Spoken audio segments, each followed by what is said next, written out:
live long and prosper. So in this video series, I'm going to be talking through the social justice elements of every episode of the original series of Star Trek.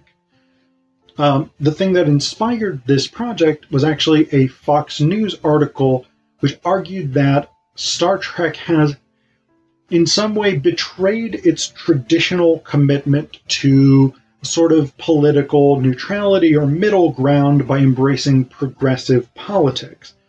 In this series, we're going to see that Star Trek has always embraced progressive politics, and it's always been aspirational for social justice in various senses. I am taking a broad perspective on social justice here, so that may include multiple different types of social justice, whether that's racial, whether that's economic, whether that's religious, whether that's abilities, gender and sexuality, anything broadly considered.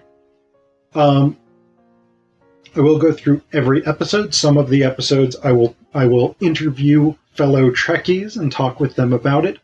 And then below, in the descriptions, I will give you additional information about the episodes, particularly their original air date, who wrote the screenplay, and who directed that episode.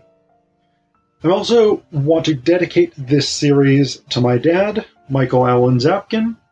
He was an OG Trekkie from back in the day, and it was watching the original series with him that I came to love Star Trek. In this video, we're going to talk about the episode Miri. So in this episode, the crew, namely Kirk, Spock, McCoy, Janice Rand, and a couple of random security guys who mostly don't do anything useful in the episode, go down to this planet that looks roughly like the 1960s, except it's been abandoned for 300 years, and stuff is just sort of decayed and fall apart. They're trying to figure out what's going on this weird planet. Also, this is a planet that is exactly like Earth. Like, Gene Roddenberry had this idea called parallel worlds theory, where basically the idea was that if life developed on other planets, it would develop along relatively similar lines to what we have on Earth. Part of this was to solve a practical problem, which is that Star Trek had virtually no budget, and so creating large numbers of diverse aliens would be incredibly costly. Whereas if you can just do, for instance, what they did with original series Klingons, where you give them slightly different eyebrows than humans have, and sometimes they're sort of swarthy, that's a lot cheaper than if you have to create something like the Gorn, the lizard species that Kirk fights in Arena, for instance. Like, creating the Gorn for every episode, or the salt vampire from the Man Trap, this is much more expensive than if you can just take some people and put some face paint on them. So partially parallel worlds theory is about saving money. But there are also some episodes where it's taken to a ridiculous extreme. Like in this episode, in Miri, we see the planet rotating on the ship's screen, and the continents are exactly the same shape as on Earth, except there's no clouds. So that's a little bit weird. That's, I guess, a difference. It never rains on this planet. But the continents are exactly the same. The size is exactly the same. The atmosphere composition is exactly the same. It is literally just, here's another Earth exactly the same as it was in the 1960s, except all of the adults have been dead for some 300 years. What the team finds out is that the adults on this planet had been experimenting with an attempt to artificially prolong their lives to the tune of they would age 1 month for every 100 years of time that passed.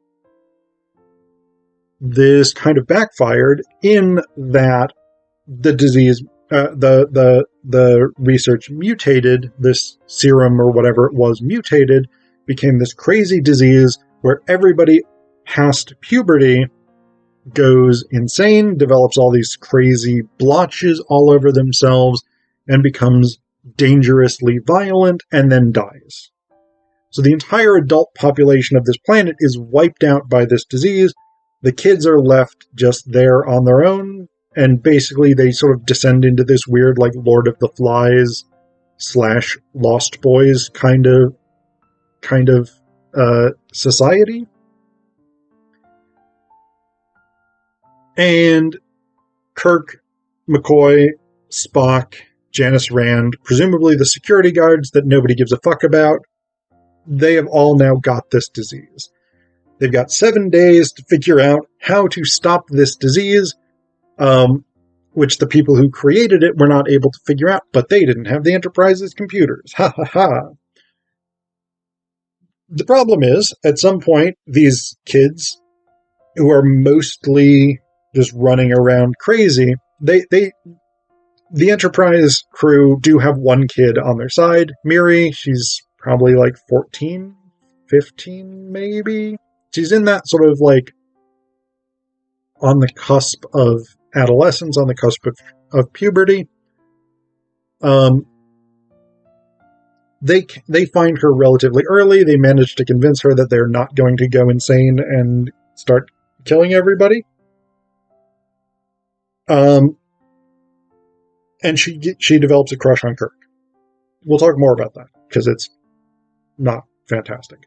But, so she's on their side. All the other kids, the entire population of this planet, apparently, is opposed to them. And actually, these kids scheme to steal their communicators so that they can't talk to the ship, which means they can't, like, even if they develop an antidote to this disease, which they do, they can't use the ship's computers to test it, etc., etc. Miri, because she has a crush on Kirk, and Kirk is also kind of into Janice Rand. I had mentioned this in an earlier episode, or I'd mentioned this in an earlier video about The Enemy Within. Janice Rand, in my opinion, doesn't play that much of a role on the show besides being a kind of damsel in distress, and this is one episode where that really comes to the fore. Miri, to sort of take revenge on Kirk for being interested in Janice Rand, schemes with these kids to kidnap Janice Rand so that she won't be able to contribute to finding a cure for this disease, and also so that Kirk will come and look for her, and he will not be able to contribute to finding the cure either. That happens. Kirk tries to convince the kids that they're all gonna die, either from this disease or from the fact that there's only about 6 months of food left on the entire planet. So, not great. The kids are not super interested in listening to him, but they are eventually convinced. While that is happening, Spock and McCoy have come up with a potential vaccine, a potential antidote to this disease, but without the communicators, they can't contact the ship, they can't test it out. Spock goes to see how the captain is faring, at which point McCoy is like, I'm going to inject this into myself. This is going to be our test to determine whether or not this antidote kills us or whether or not it works. Turns out it works. Yay! So McCoy is cured. Presumably they inject everybody else. Everybody else is cured. And then they peace out. They contact Space Central, which is apparently a thing, to send like teachers and farmers and whatnot to this planet to help these children develop a society, etc., etc. So, let's talk about some of the crazy shit that goes on in this episode. So one thing is we have a very uncomfortable treatment of children. The less uncomfortable element of it is that toward the end, when Janice Rand has been kidnapped and Captain Kirk goes to find her, when he confronts this group of kids, there's one kid that he, grabs and just, swings this kid around twice. Not great. Not at all good. He literally, picks him up and, throws him to the ground. Kirk picks this kid up and, throws him to the ground. It's not good. The creepier and much more problematic element of Kirk's interaction with children is his interactions with Miri. Again, she's about 14 or so, maybe. She's on the cusp of becoming an adult, a young woman. And Kirk flirts with her. Initially he's trying to win her trust, right? They're all trying... Kirk and Rand are trying to win her trust in particular. And at one point Kirk's like, "You're a pretty young lady." And she's like, "Really?" And he's like, "Very pretty." "No, dude, don't fucking do that. She's 14 and you're 80. Shut the fuck up." Actually, this was, William Shatner was born in 1931. This was 1966, so watch me try and do math. I'm an English guy. 35, right? Tell me in the comments if I'm wrong about that math. You're 20 years older than her. 20 years or more older than her. Don't fucking hit on her. It's weird. It's wrong. Again, this is one of those things. Even for 1966, this is not really okay. I'm not going to give Star Trek a pass for Kirk being creepy, semi-pedophile in 1966. I think even in 66, people would be like, maybe don't do that. There are various other ways in which he sort of encourages her crush on him, but he also treats her very oddly. Because she's not a member of his crew, but he repeatedly sort of orders her to do random, menial, pointless tasks, which she complies with because she has a crush on him. But generally, he doesn't ask her politely to do these things. That's what you might expect. At one point he's like, "Clean that desk for me." And she's like, "Okay, Jim." He could have said, please. He could have been like, "Miri, would you please clean this desk for me?" He didn't need the desk cleaned. He just, for some reason, doesn't want her to hear any of the stuff that they're learning about this disease and how to potentially fight it. So, he orders her around quite a bit.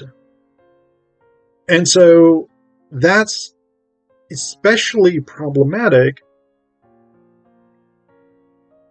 knowing that she wants to have a romantic relationship with him, even though, as basically still a child, she probably isn't really conceptualizing that as such. But that's weird and problematic. There's also a bit later on where she's started developing one of the scabs that indicate she's in the early phases of the disease. And he, grabs her arm to show her that she is also affected by this. And she doesn't want to look at it. And he, grabs her by the back of the head and, pulls her head forward. And it's a very violent movement.